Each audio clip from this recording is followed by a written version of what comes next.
Lundi, l'attaque de la prison de Koutoukale par des hommes non identifiés lourdement armés a été repoussée par les forces de sécurité nigériennes. La traque des djihadistes se poursuit le long de la frontière avec le Mali. C'est la troisième attaque terroriste qui touche le Niger en moins de 15 jours.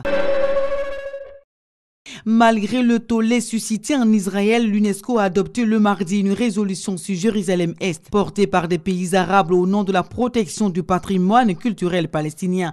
La résolution dénonce les projets de construction d'Israël sur l'esplanade des mosquées de Jérusalem-Est, annexée et occupée par Israël.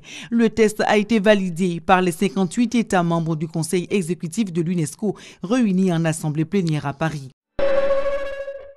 La descente aux enfers se poursuit pour Eduardo Cunha. Après sa destitution en juin dernier, l'ex-président du Parlement brésilien, à l'origine de la destitution de l'ex-présidente Dilma Rousseff, a été arrêté ce mercredi. Il est accusé de corruption dans le vaste scandale pétrolier Petrobras. Engagé lundi dernier, la bataille de Mossoul visant à reprendre le territoire à Daesh se joue aussi à Paris. Jeudi, une vingtaine de ministres des Affaires étrangères européens se sont retrouvés à Paris. Objectif, préparer l'avenir politique de l'Irak en passe d'être débarrassé des combattants djihadistes. L'Afrique du Sud se retire de la CPI ce vendredi. Le pays a notifié sa décision à l'ONU dans un courrier adressé au secrétaire général. Ce retrait prend effet dans un an et fera de l'Afrique du Sud le premier pays africain à se retirer de la CPI. Le Cameroun en deuil, au moins 75 morts et plus de 600 personnes blessées vendredi en mi-journée dans le déraillement d'un train assurant la liaison entre les deux plus grandes villes du Cameroun, Yaoundé et Douala.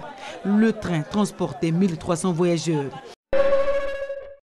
L'armée irakienne annonce ce samedi avoir repris la ville chrétienne de Karakosh, contrôlée par le groupe État islamique depuis 2014. Une victoire qui intervient dans le cadre des opérations en cours pour dégager les abords de Mossoul, grand bastion urbain de l'État islamique dans le nord de l'Irak.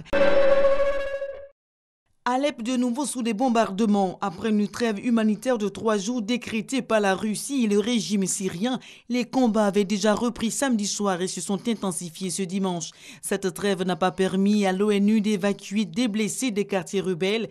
Très peu de civils ont donc pu fuir les quartiers assiégés.